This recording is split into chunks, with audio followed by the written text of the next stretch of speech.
Welcome sa atin pong Bread Talk, kung saan atin pong pinag-aaralan ang salita po ng Diyos, maging ang buhay ng atin pong Panginoong Jesus. Well, para po sa mensahe na pinagkaloob sa atin ng Panginoon, ngayong pong umaga, ito po ay nasa Jeremiah chapter 28, verses 5 and 6. Ito po ang sabi ng mga talata. Then the prophet Jeremiah said unto the prophet Hananiah in the presence of the priests and in the presence of all the people that stood in the house of the Lord. Even the prophet Jeremiah said, Amen. The Lord do so. The Lord perform thy words which thou hast prophesied, to bring again the vessels of the Lord's house and all that is carried away captive from Babylon into this place. Well, the title of our topic for this morning is The Heart of Jeremiah. Mga kapatid, dito po natin makikita kung anong klasing puso mayroon itong si Prophet Jeremiah. Kasi pwedeng malito po kayo. Bakit parang ang dating dito sumasang-ayon si Prophet Jeremiah dito po sa sinabi ni Prophet Hananiah? Kasi ito po yan, mga kapatid. Paalala po ninyo, sabi ho ng chapter 27, hindi ba't si Prophet Jeremiah nag-prophesy sa kanila? Ginamit siya ng Diyos as a visual aid.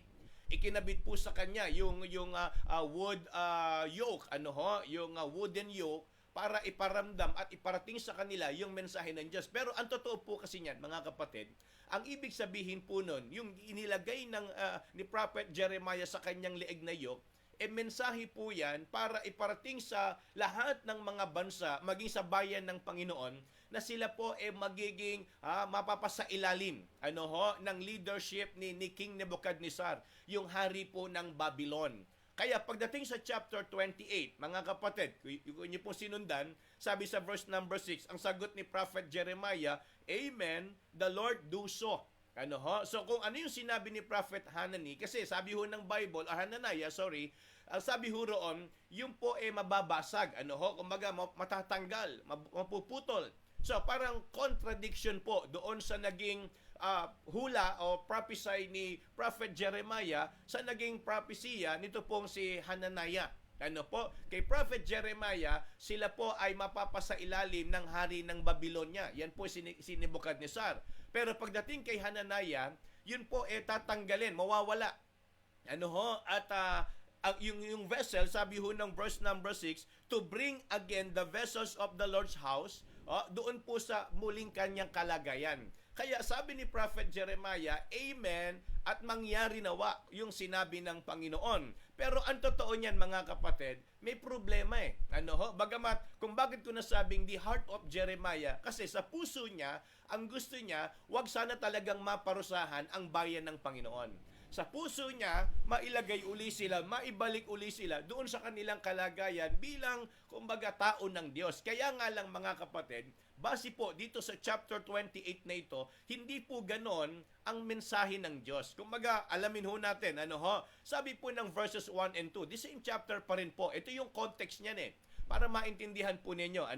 Sabi po ng mga talata, and it came to pass the same year, in the beginning of the reign of Zedekiah, king of Judah, in the 4th year and in the 5th month, that Hananiah the son of Assur the prophet, which was of Gibeon, spake unto me in the house of the Lord, in the presence of the priests and of all the people, saying, Thus speaketh the Lord of hosts, the God of Israel, saying, I have broken the yoke of the king of Babylon. Yan yung sinabi ni Hananiah. Well, contextually speaking, mamaya po sa conclusion, mapagtatanto po ninyo kung bakit ko po sinasabi na itong sinabi ni Prophet Hananiah wala hong katotohanan. Actually, ito po sarili niya lang na mensahe na pinalalabas niyang galing sa Diyos. Pero ang totoo po, ang gusto kong masentruhan natin dito yung puso ni Prophet Jeremiah. Makikita natin, yun talaga ang damdamin niya para sa bayan ng Panginoon. Pero ganun pa man, mga kapatid, kahit sino man po sa atin, ang damdamin natin, ayaw nating merong napaparusahan, ayaw natin na meron pong nasasaktan, ayaw ho natin na may nasisirang buhay. Hanggat maaari, ang gusto natin, maibalik sa ayos, mapaganda natin yung buhay, maitama natin, magawa natin yung kalooban ng Panginoon. But ang sabi ho ng Bible, hindi po kasi, kumbaga, mensahe ng Diyos yung sinasabi nitong si Prophet Hananiah. Kung tutuusin, anak pa po siya ng propeta, ni Prophet Assur.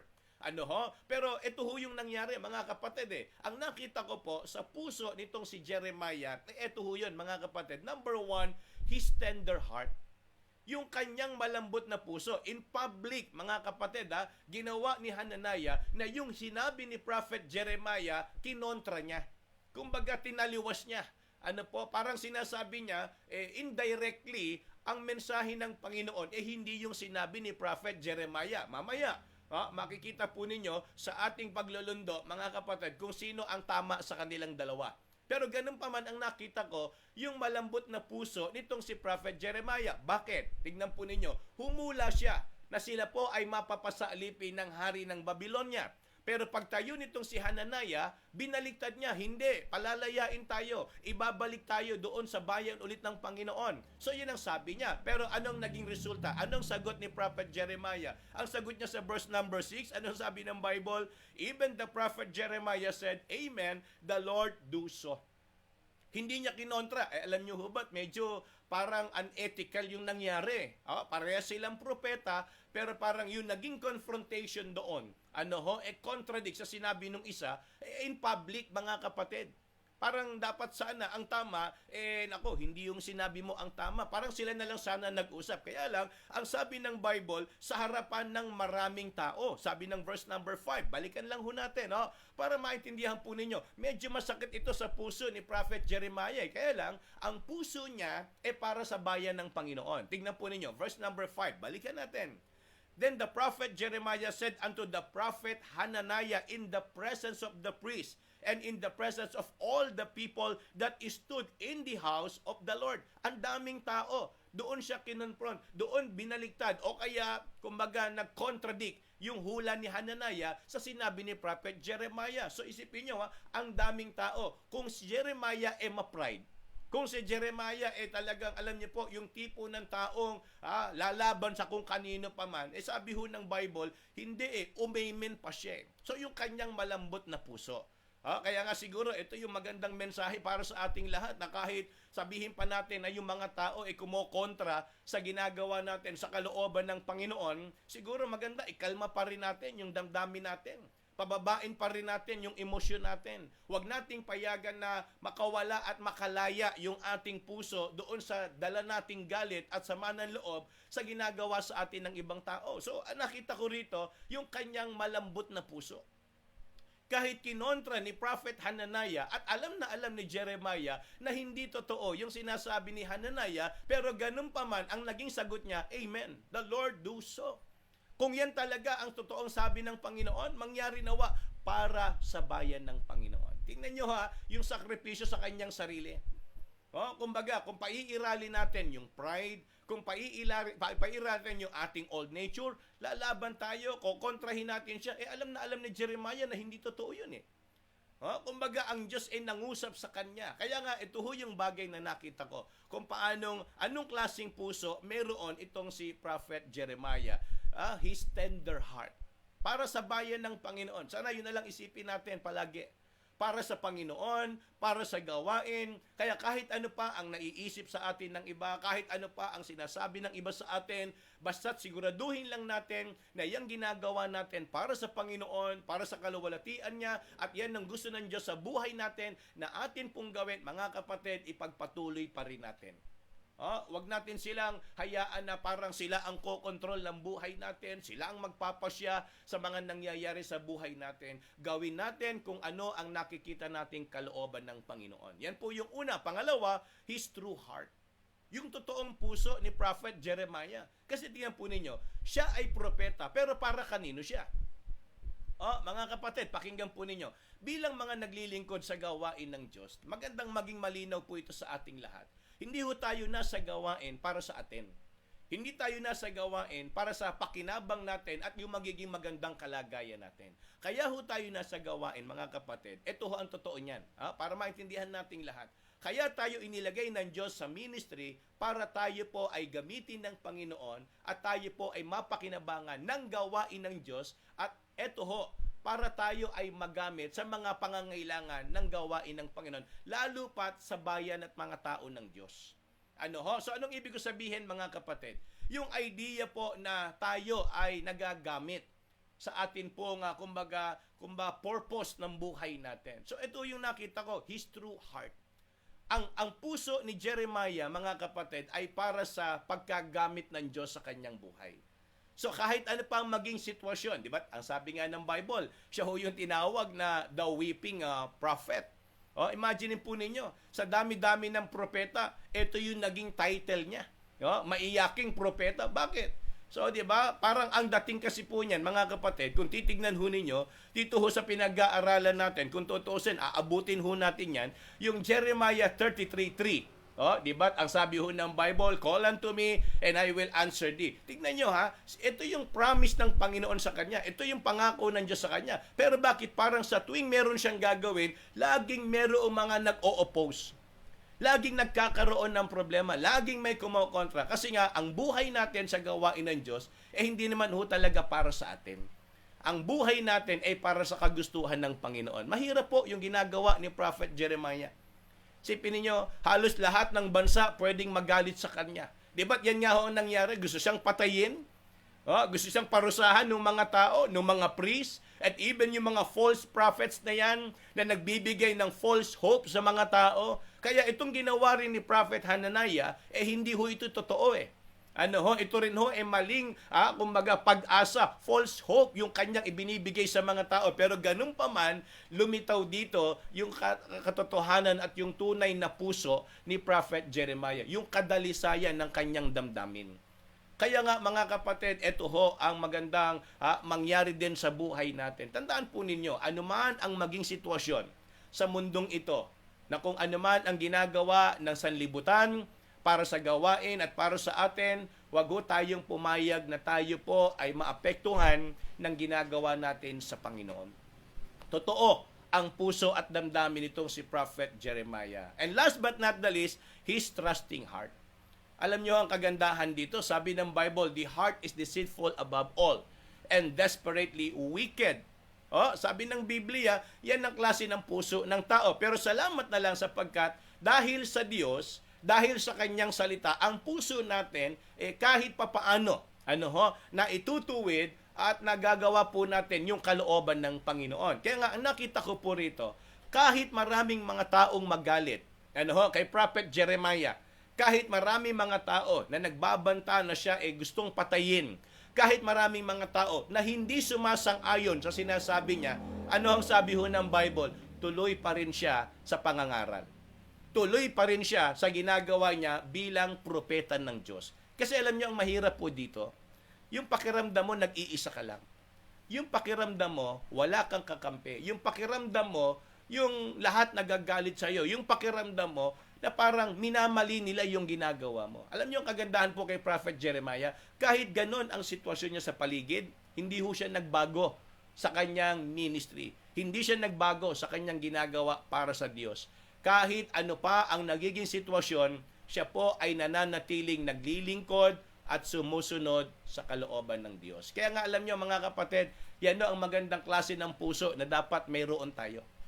Yun talagang tayo po maaasahan, mapagkakatiwalaan at ramdam ng Panginoon na tayo po ay dapat sumusunod sa kalooban ng Diyos. Dapat tayo po ay nagbibigay ng kumbaga dahilan para mas lalo tayong pagtiwalaan ng Panginoon. Kaya nga kung tutuusin, nakita natin, pwede nang magdahilan. Si Prophet Jeremiah rito, bakit? May tumayo ng propeta na ginagamit ang pangalan ng Panginoon. May tumayo ng propeta na binabago yung sinabi ng Diyos sa sinabi ni Prophet Jeremiah. Pero ganun pa man, hindi siya nagpatinag. Bakit? Sapagkat para sa kanya, ang tumayo at manindigan sa kalooban ng Diyos ay isang tamang bagay. Kaya nga para po sa ating paglulundo, mga kapatid, ito ho yung sinasabi ko kanina, na mapagtatanto po ninyo kung sino ang totoo at tama sa kanilang dalawa. Sabi po ng verses 12 to 17, medyo mahaba-haba po, pero ito ho kasi yung context para maintindihan po ninyo kung bakit merong ganitong klase ng puso itong si Prophet Jeremiah. Simulan ko na po, verse number 12. Then the word of the Lord came unto Jeremiah the prophet, after that Hananiah the prophet had broken the yoke from off the neck of the prophet Jeremiah, saying, tinanggal niya, binali niya. Go and tell Hananiah, saying, thus saith the Lord, Thou hast broken the yokes of wood, but thou shalt make for them yokes of iron. So, mas pinalala ni Prophet Hananiah yung magiging sitwasyon ng mga bansa. Ano po? For thus saith the Lord of hosts, the God of Israel, I have put a yoke of iron upon the neck of all these nations, that they may serve Nebuchadnezzar, king of Babylon. And they shall serve him, and I have given him the beasts of the field also. Then said the prophet Jeremiah unto Hananiah the prophet, Hear now, Hananiah, the Lord hath not sent thee. Mga kapatid, malinaw po, hindi siya sinugo at pinadala ng Panginoon para magsalita sa mga bansa at sa bayan ng Diyos. Yan ho ang sabi ng Bible, But thou makest these people to trust in a lie. Binigyan mo sila ng false hope. Pinaaasa mo sila sa hindi naman talaga sinabi ng Panginoon. Therefore, thus saith the Lord, Behold, I will cast thee from off the face of the earth. This year thou shalt die, because thou hast taught rebellion against the Lord. So Hananiah the prophet died the same year in the 7th month. Kaya nga mga kapatid, nanatili pa rin kung sino ang tama at totoo sa mga ginagawa sa gawain ng Panginoon. Namatay si Hananiah. Bakit? Hindi naman talaga siya ang inatasan ng Diyos na magbigay ng mensahe para sa mga bansa at sa bayan niya, mga kapatid. Kaya nga, sana ho sa ating naging pag-aaral ngayon pong umaga, ito po ay nagpaalala sa ating lahat na magandang lagi nating suriin. Ano po, yung ating mga damdamin, lagi nating bantayan yung ating mga puso, para saan ba yung ginugusto ng atin pong kalooban? Para kanino ba yung ginugusto ng atin pong mga buhay? Maganda, bilang mga tunay na naglilingkod at mga niligtas ng Panginoon, sana ang direksyon ng buhay natin ay dapat laging nasa paglilingkod. Dapat laging para sa kaluwalhatian ng Panginoon. Sapagkat yan naman talaga ang dapat maging layon ng buhay ng bawat isa po sa atin bilang mga niligtas ng Panginoon. Kaya sana sa umagang ito, tunay po na tayo ay napagpala at nabusog ng salita ng Panginoon. Samantala, sino po yung propeta na nag-contradict doon sa mensahe na itinuro ni Prophet Jeremiah? Yan ho ang ating pinag-aralan ngayon pong umagang ito. Ano po ang pangalan ng propeta na yon na nagbigay ng maling pag-asa sa bayan ng Diyos at sa mga iba pang bansa? Yan ho ang ating trivia. And eto na po, ang mga sumagot ng tama yesterday. Anong bagay? Hindi po, nakaraan pala ho. Kung ako nagkakamali, Tuesday or Wednesday. Naku, nalilito na po ako sa araw dahil, ilang araw na lang po. Linggo na. At tayo po magkakasama-sama na sa gawain ulit ng Panginoon at atin pong isa-celebrate ang atin pong pasasalamat sa Kanya. Anong bagay ang ipinalagay ng Panginoon sa loob ni Prophet sa liig? Sa liig pala, sorry po. Ano yung bagay na ipinalagay ng Panginoon sa liig ni Prophet Jeremiah? Na binanggit po doon sa verse number 2. Yan po yung wooden yoke. Yung wooden yoke. Ayan. So, kaya yan po ang tamang sagot or yung bands and yokes. Yan po ang tamang sagot sa atin pong trivia last Wednesday, mga kapatid. At ito po, mga sumagot ng tama. Mga kapatid, ready na po kayo.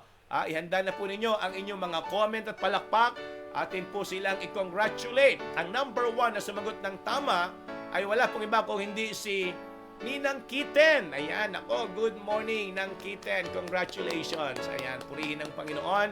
And also, ang pangalawa po natin ay si Sister Gypsy. Ayan, good morning, Sister Gypsy. Ikaw ang number 2. And then, ang number 3, eto na po, mga kapatid. Si Mami, si Sister Len. Congratulations, Mami. Congratulations, Sister Gypsy and Nang Kiten. Kayo ang top 3 last Wednesday. Ito na po, mga sumagot ng tama. Number 4, Sister Hannah. Number 5, Sister Gina. Number 6, Ate Rose. Number 7, Sister Jen. Number 8, si Rika. And then number 9, si Ate LV. Number 10 ay si Ninang Ana Lacuna. Congratulations po sa inyo. Palakpakan ho natin sila.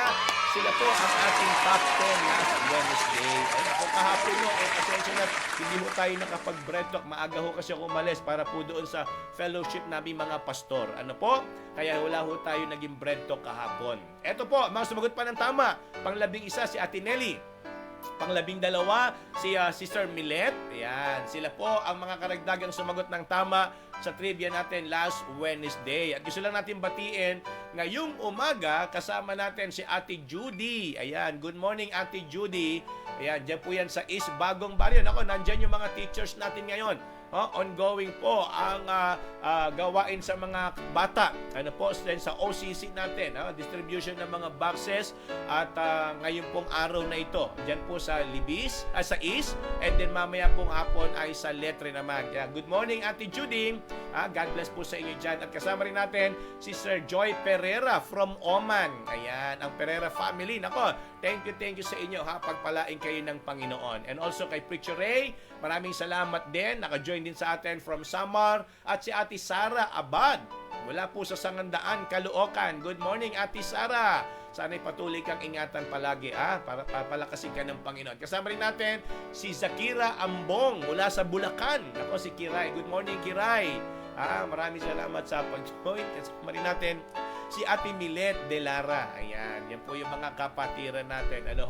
At siya nga pala, gusto ho nating paalala, meron ho tayong fellowship sa Sunday. Baka meron hong gusto mga mag-sponsor ng atin pong mga paraffol para sa mga dadalo sa atin pong Thanksgiving. Baka meron ho kayong malambot na puso dyan na gusto niyo po maging bahagi ng celebration. Pwede lang po kayo makipag-ugnayan kay Sister Weng o kaya sa akin para po doon sa ating mga something na pwedeng iparaffle sa darating na Sunday. Ayan, sa mga kapatid natin gustong maging part ng atin pong Thanksgiving celebration this coming Sunday. Yan po, paalala lang po. And syempre, gusto rin nating pasalamatan yung mga kasama natin from Calbayog, sa pangunguna ni Pastor Chris, tanya sila Rica and Brother John Carl, na naka-join din sa atin. Good morning, maupay nga aga sa inyong tanan, dida sa Samar. Ayan. So, God bless. And kasama rin natin yung mga kapatid pa natin sa ibang bansa na nag-join. Maraming salamat sa inyo. Pagpalain kayo ng Panginoon. At gusto nating batiin ng happy birthday. Nako, kita nyo nga naman, birthday ni Picture Carlo ngayon. Nandiyan siya sa outreach. Diyan sa may East Bagong Barrio, tumutulong. Sa children's ministry natin.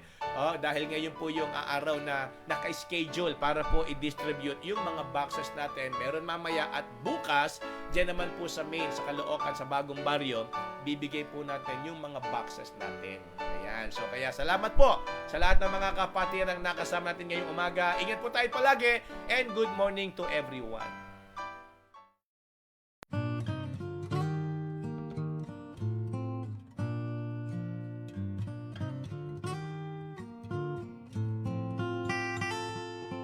Father of lights, giver of gifts, there is no shadow in you. Author of life, fountain of grace, each morning your mercies are new. And you never change, and you never lie. Age to age you are the same. I will trust in you, all your faithfulness, for I know you never change. Father of love, source of all good, tower of strength and my shield. When you gave your son for those who rebel, your love for the world was revealed. And you never change, and you never lie. Age to age you are the same. I will trust in you, all your faithfulness, for I know you never change.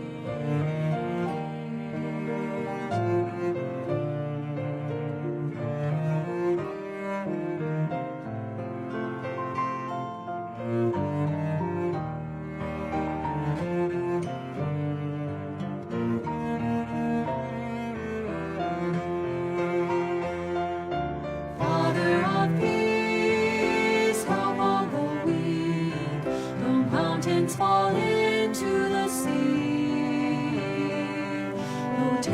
may rage, the sun hide its face.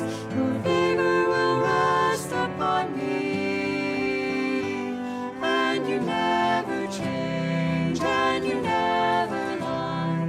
Age to age, you are the same. I will trust.